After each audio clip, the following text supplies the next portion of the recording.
भारत में pleural effusion के बड़ी संख्या में मामले सामने आ रहे हैं, जिनमें टीबी एक बड़ा कारण है।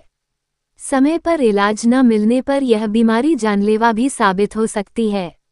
इसी को ध्यान में रखते हुए लखनऊ में आज सिंपोजियम ऑन प्लूरल डिजीज का आयोजन किया जा रहा है, जहां देश के कई नामी विशेषज्ञ इस विषय पर चर्चा करेंगे। इस संगोष्ठी का उद्देश्य है डॉक्टर्स को नई तकनीकों और बेहतर इलाज की जानकारी देना, ताकि मरीजों को समय पर और प्रभावी उपचार मिल सके।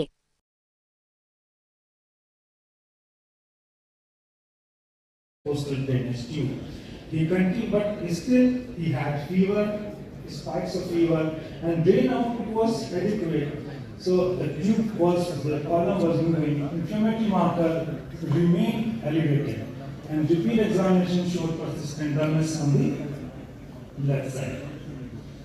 So what could be कौन से डॉक्टर? इसमें दरअसल ये जो सिम्पोजियम है प्लूरल डिजीज़ में फेफड़े के ऊपर जो झिल्ली है उसके में जो है जो बीमारियां हैं वो काफ़ी कॉमन है, और इसके बारे में ये जो है Midland health care research centre महानगर लखनऊ और सूर्या फाउंडेशन के तत्वावधान में ये आयोजित किया गया है। इस बीमारी का महत्व आप इस तरीके से समझें कि ये जो प्लूरल डिजीज़ हैं वो बहुत ही कॉमन है और लगभग 30 से 50 व्यक्ति पीड़ित है पर लाख पे इस बीमारी से।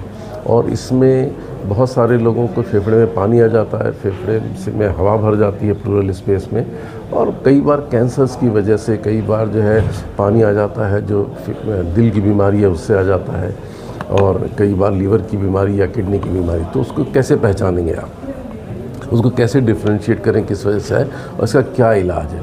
तो इसके बारे में चर्चा करने के लिए हम लोग जो है इकट्ठा हुए हैं यहाँ पर, जिसमें कि बाहर से आए हुए गंगाराम से डॉक्टर साहब हैं, और फेफड़ों की बात करें तो ये जो मंथ होता है अप्रैल का, इसमें एलर्जिक जो पेशेंट होते हैं, मौसम क्लाइमेट चेंजिंग होती है तो उनको सांस लेने में दिक्कत होती है, इसमें क्या है? दरअसल ये जिस तरीके की बात करिए आज का तो हमारा टॉपिक नहीं है, लेकिन ये जो अभी बात आपने कही कि ये जो है मौसम बदलने के साथ सर्दी जुकाम होना, कई बार खांसी और सांस का फूलना, ये दमा का लक्षण हो सकता है। तो उसके लिए प्रॉपर तरीके से डॉक्टर के पास जाएं, उसको जांच कराएं और उसके बाद उसका उचित मतलब इलाज लें उसका।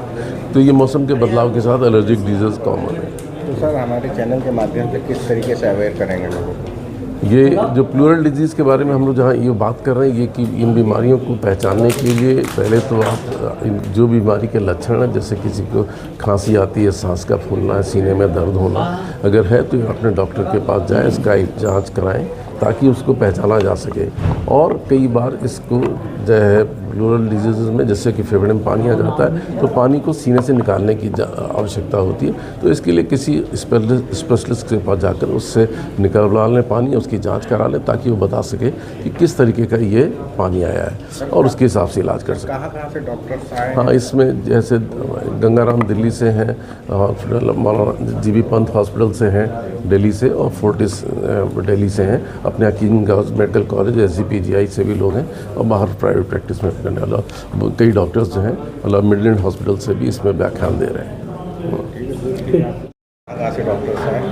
इस कॉन्फ्रेंस में मेनली लंग के ऊपर फोकस किया जा रहा है।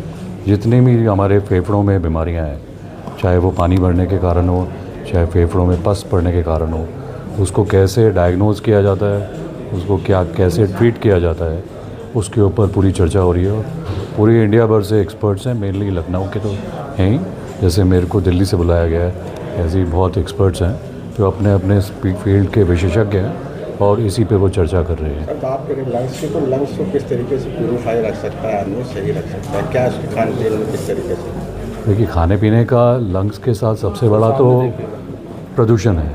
अगर आप प्रदूषण के अंदर, जैसे हम सांस लेते हैं कोई भी, जैसे कोविड जब आया था तो सब लोगों ने मास्क पहनना शुरू किया था ना कीटाणुओं से बचने के लिए, उसी तरह प्रदूषण एक मेजर कारण है। स्मोकिंग, सिगरेट हो, चाहे बीड़ी हो, चाहे चूल्हे का गैस हो, उसके कारण बहुत बीमारियां बनती हैं।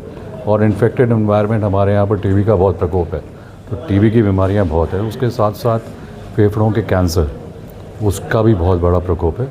तो इन सभी बीमारियों को लेकर हमारे फेफड़े क्षतिग्रस्त होते हैं। और उसी क्षतिग्रस्त को किस तरह जल्दी से जल्दी डायग्नोस किया जाए, पकड़ा जाए और उसका तुरंत निवारण करने के लिए क्या क्या नई मोडालिटीज़ आ रही हैं, किस किस तरह से हम उसके अंदर से पानी निकालना है या नई दवाइयाँ इसी पे निर्भर। जैसे फेफड़े खराब हो रहे हैं, शुरुआती इंडिकेशन क्या होता है? जैसे आदमी सांस फूलना सबसे बड़ा शुरुआती जो सिम्टम आता है, पहला जो मरीज़ जिसके साथ ओपीडी जाता है सबसे पहले बोलता है मेरे को सांस लेने में दिक्कत हो रही है या सांस लेने में छाती में दर्द हो रही है। यही दो सिम्टम मेन होते हैं। उसके साथ साथ टीबी के प्रकोप के साथ वज़न गिरने लग जाता है, खांसते हुए खून निकलता है। तो ये ऐसे लक्षण हैं जिनको आप नज़रअंदाज नहीं कर सकते। तुरंत आपको किसी विशेषज्ञ जैसे कि रेस्पिरेटरी फिजियोलॉजिस्ट, रेस्पिरेटरी फिजिशियंस हैं, उनके पास तुरंत जाना चाहिए जिससे कि जल्दी से इस बीमारी को पकड़ा जाए और तुरंत इसका इलाज किया जाए। ठीक है सर, पूरा परिचय दे दीजिए। मेरा परिचय, मैं डॉक्टर अंकित शर्मा हूँ। मैं नई दिल्ली जीबी पंत अस्पताल में प्रोफेसर हूँ, आईसीयू का इंचार्ज हूँ और मुझे यहाँ पर लंग की डिजीज़, फेफड़ों की डिजीज़ में अल्ट्रासाउंड को किस तरह से यूज़ किया जाता है उसके लिए बुलाया गया था। ठीक है, थैंक यू। मैं सर गंगाराम अस्पताल नई दिल्ली में काम करता हूँ। मैं छाती रोगों का विशेषज्ञ हूँ। आज का जो सेमिनार है उससे काफ़ी सारे यंग डॉक्टर्स और सभी को एक बहुत अहम चीज़ के बारे में ज्ञान दिया जा रहा है जिसको कि प्लूरल डिजीज़ेज़ बोलते हैं, यानी कि सांस के रास्ते के और सांस की जो हमारी मेन ऑर्गन है लंग, उसके इर्द गिर्द जो झिल्ली होती है उसको प्लूरा बोलते हैं। उसकी बीमारियों के से संबंधित जो बीमारियां हैं उससे संबंधित जानकारी से सब लोगों का ज्ञात किया जा रहा है ताकि इन चीज़ों से आप लोगों को बचाया जा सके और इसको जो है सही समय पर पकड़ के सही तरीके से ठीक किया जा सके।